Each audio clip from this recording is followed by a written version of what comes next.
was growing up, my grandparents went to the Bethany Church just off the side of their farm. And for every event, we sang a song, which was the prayer for the evening. And since then, we have adopted it at our Christmas, Easter, Thanksgiving events. So, nephews, I know you hate this, but brothers, nephews, come here. Laverne. Ready? Be present at our table, Lord. Be here and everywhere adored. These mercies bless and grant that we may strengthen for thy service be.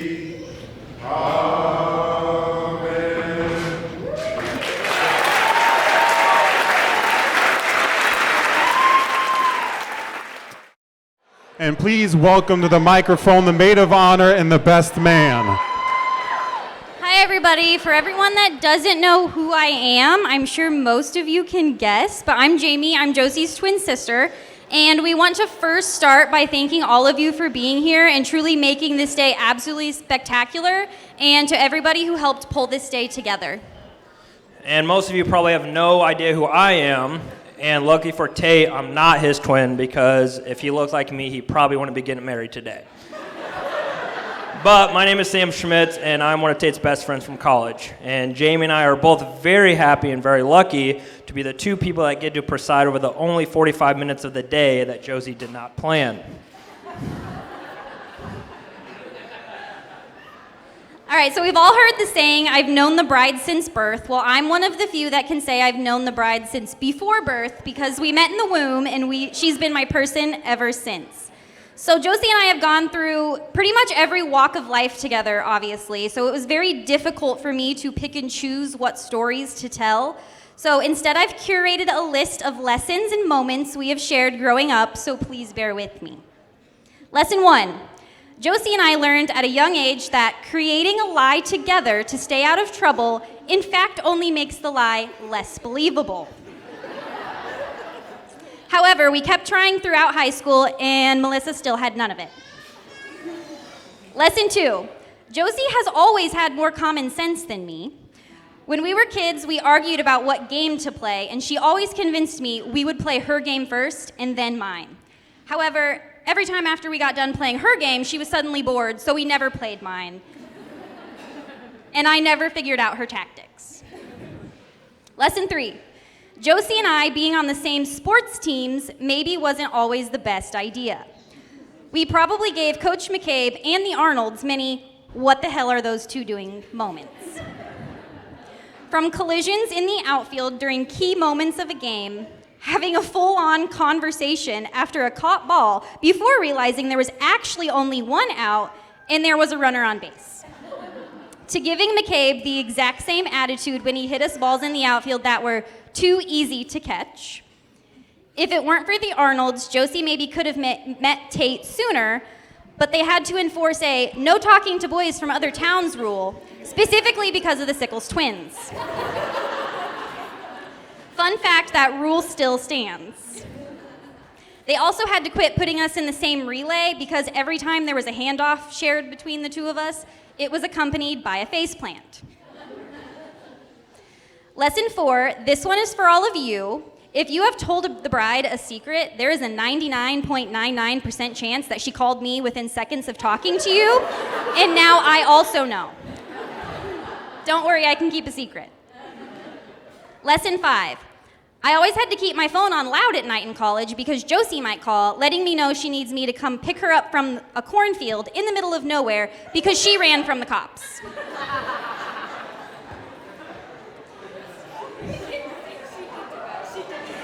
The sixth and final lesson before I turn it over to Sam is fighting like cats and dogs our senior year of high school was not worth it because saying goodbye when we went our separate ways to college was truly a slap in the face. Learning to live like individuals for the first time was exciting, but that didn't compare to how much we missed each other living apart. There were obviously many, many more stories, but we would for sure be here for 45 minutes if I don't give Sam time to talk about Tate. Now, Tate and I learned 0 positive lessons from each other over the years, so I'm just going to tell a whole bunch of funny stories. Now, when Tate first asked me to be his best man, I was obviously very honored and very excited. That was until he made me wake up at 6 a.m. the morning of his wedding to go cut some concrete. Work never stops.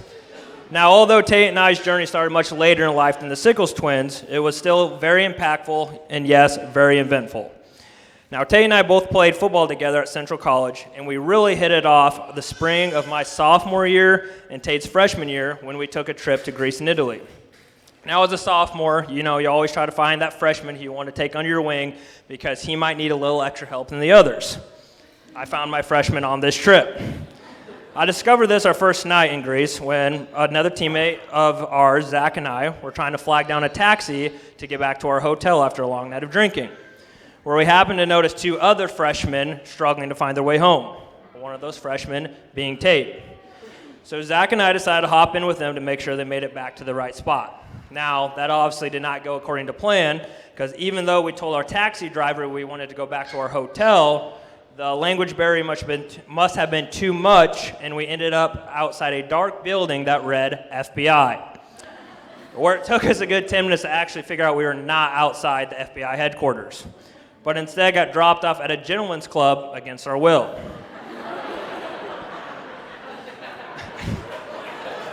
We eventually convinced ourselves to go in for one beer only, and leave. But Tate had other plans. Within 5 minutes, a young lady was trying to convince Tate to pay for a private dance. Zach and I knew this wasn't going to happen because Tate had told us he had no cash on him at that time. However, that's when we look over at Tate, and he pulls out a pen and a checkbook out of his pocket to try to make this woman's night. Luckily for Tate's bank account and this young lady, this club did not accept checks of any kind. And that's when I knew Tate definitely needed my help. So that one night in Greece turned into countless memories in our next 2 years of college together. But for some reason, all the best memories that come to mind are the ones where either I or one of our teammates were pulling pranks on Tate. Like the one where Zach and I had convinced Tate we put hidden cameras in his dorm room and were watching his every move for a week. We got him to the point where we walked in and saw him climbing up on his bunk bed, looking in the ceiling tiles for these imaginary cameras. But even though I pulled all these pranks on Tate, he still for some reason found a way to invite himself to a family camping trip on the 4th of July. I can remember like it was yesterday. Comes up to me, Sam, what are you doing for the 4th of July? Oh, nothing, just family camping trip. He gives me one of these. Oh, my parents are out of town. I'm not doing anything, I'm gonna be by myself.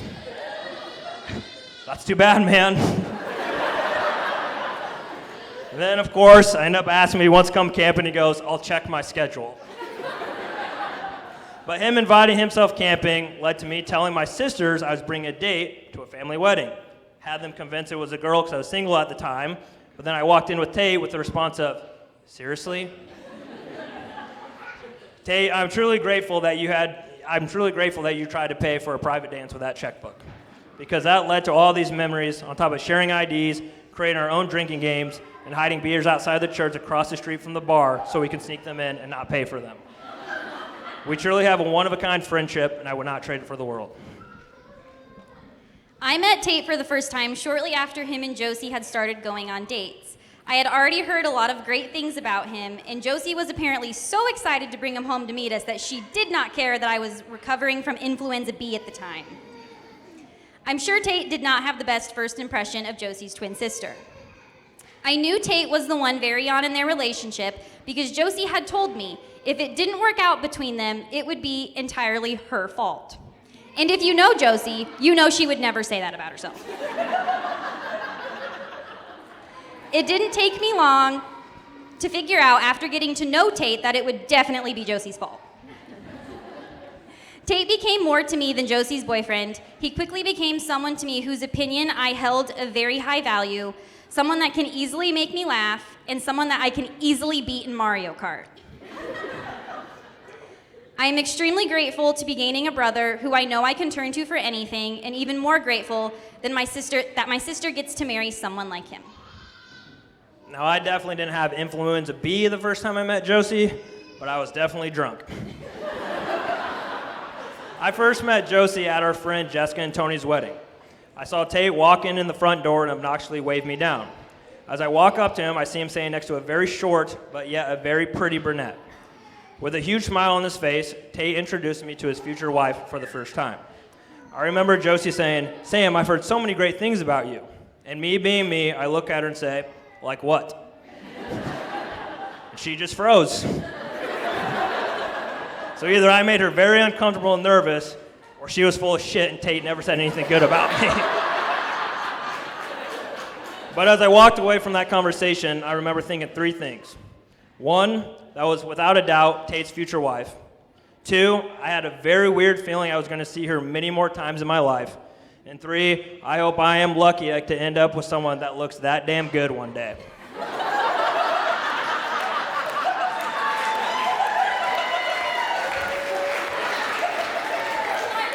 I've been lucky enough to spend a lot of time with Josie over the past year, and she has become more than just my best friend's fiance.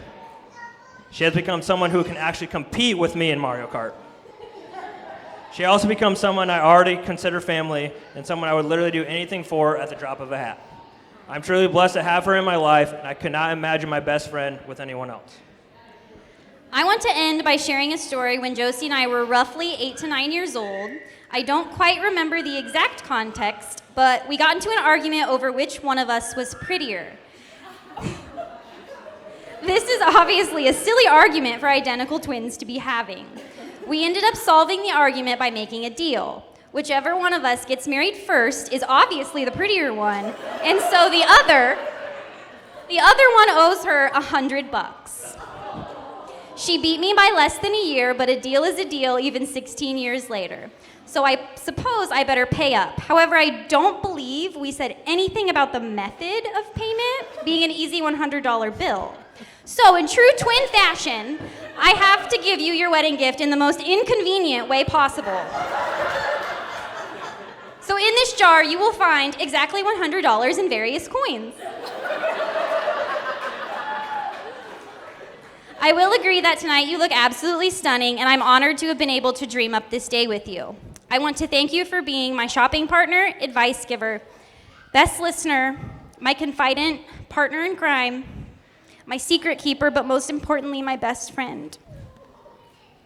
I truly couldn't have survived the obstacles of this life without you. I am who I am partly because of you. Despite the arguments we've had over the years and the moments where we could wring each other's necks, I do believe God made us twins for a reason, and for that I will forever be thankful.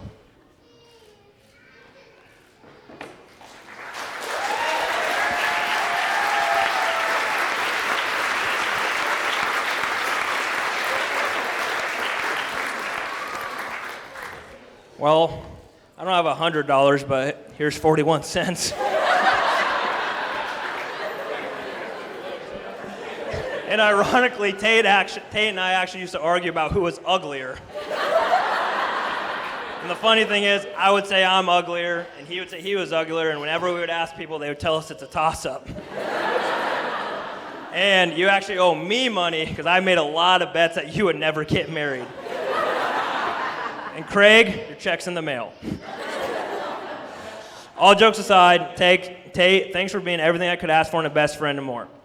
Thanks for being my teammate, my Taco Tuesday partner, the guy I can call if I want to have a good time, fellow Survivor fanatic, and of course, an easy target for all my pranks. Over the years, I've given you a hard time, but at the end of the day, I've been blessed to call you my best friend. And apparently, being best friends wasn't enough, because this world had a crazy plan to also make you my brother. Throughout the years of knowing Tate, I didn't think it was possible for him to become an even better person than he already was. That was until I met you, Josie. I'm so thankful for you for making my brother one of the best people I have ever met. You truly are a blessing to him and also to me, and I will forever be grateful. Now, before I start crying, I'm going to let Jami wrap this one up. All right, so let's put the tissues away and raise our glasses to the new Mr. and Mrs. Jensen. Cheers to a life full of love and making each other better. Let's party.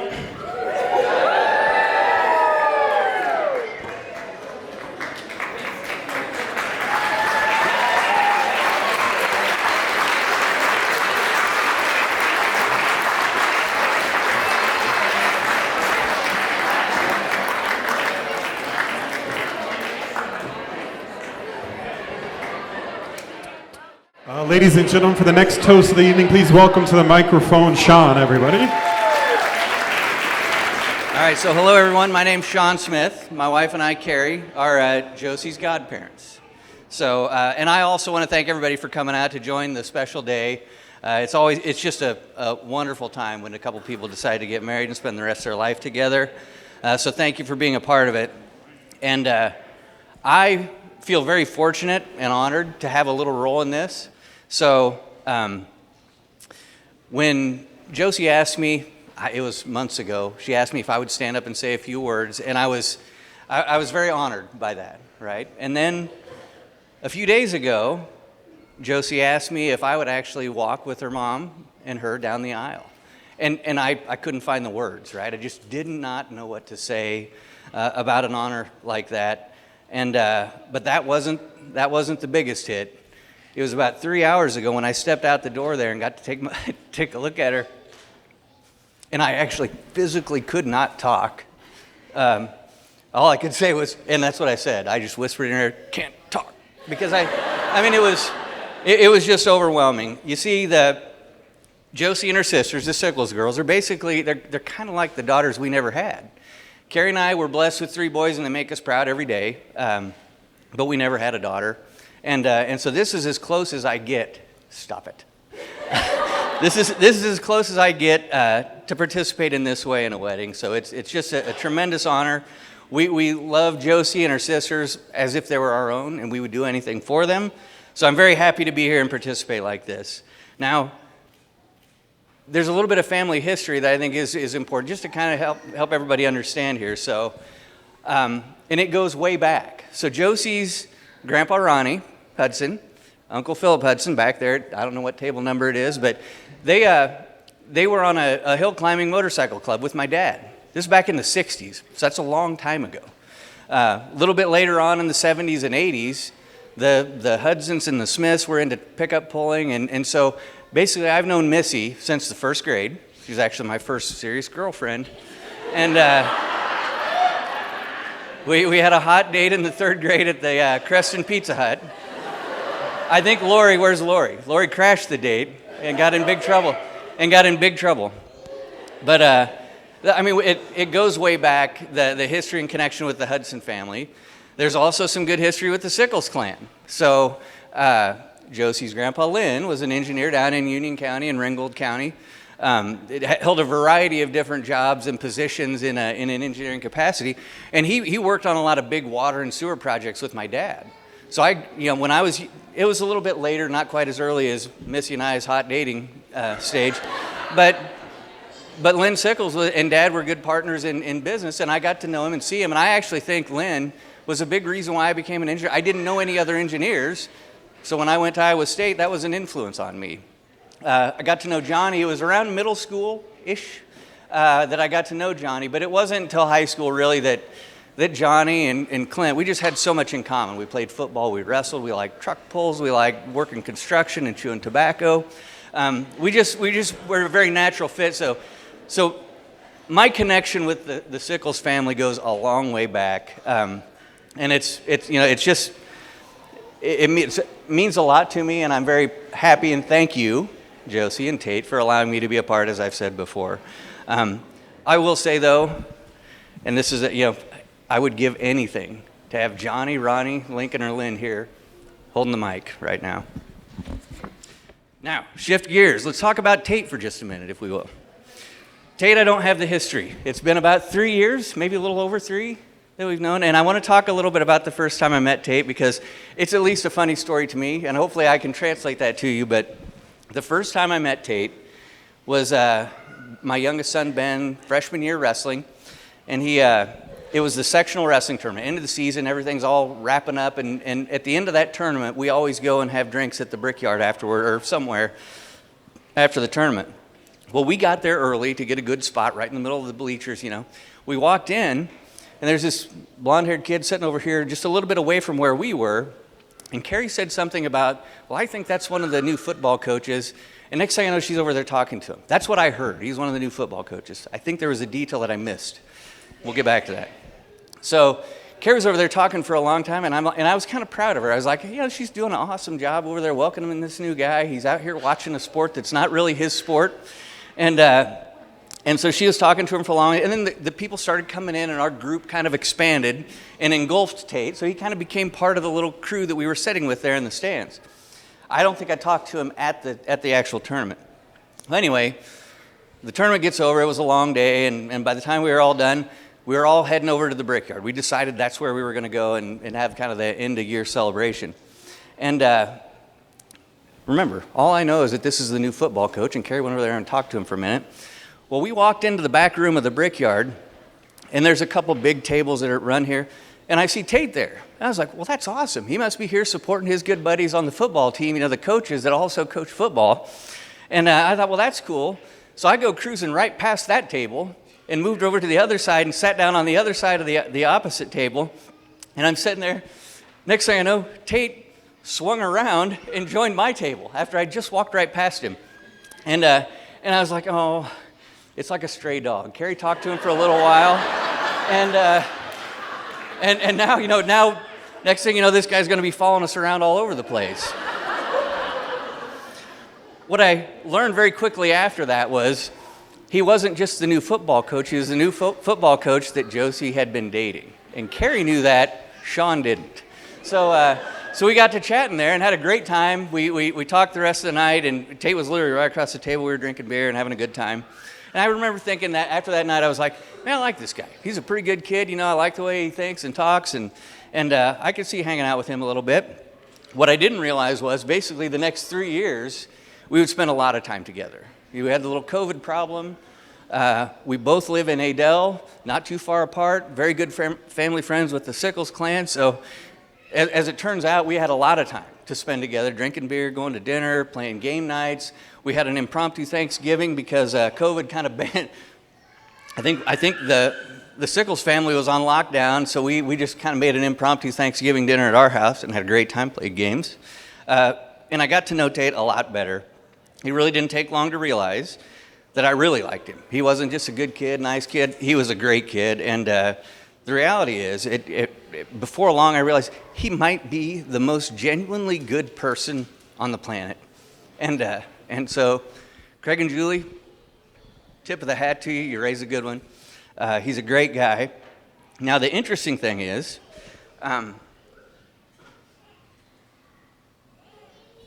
we don't have a daughter, right? So I don't necessarily know what exactly that's going to feel like when they're trying to find the person they want to spend the rest of their life with.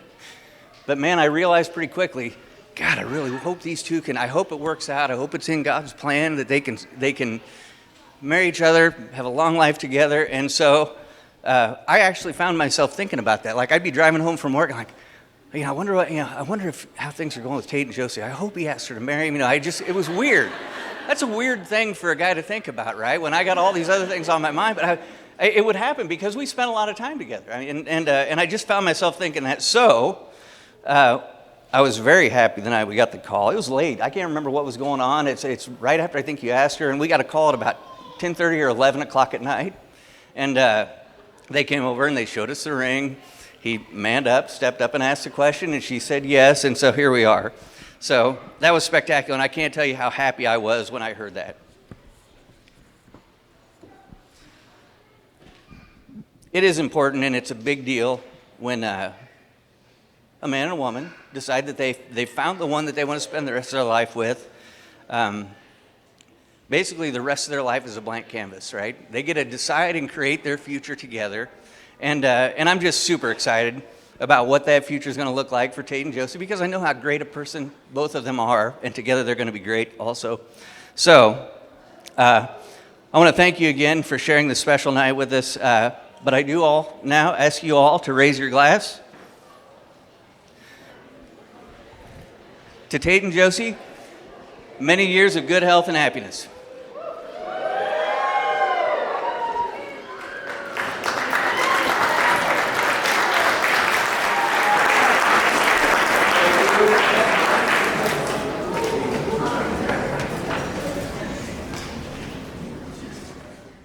Ladies and gentlemen, of course, next on the microphone for toast, the new Mr. and Mrs. Tate and Josie Jensen, everybody. All right, well, Thank you, Sean, for telling everybody that I am a good guy, even though Sam had to expose my checkbook story.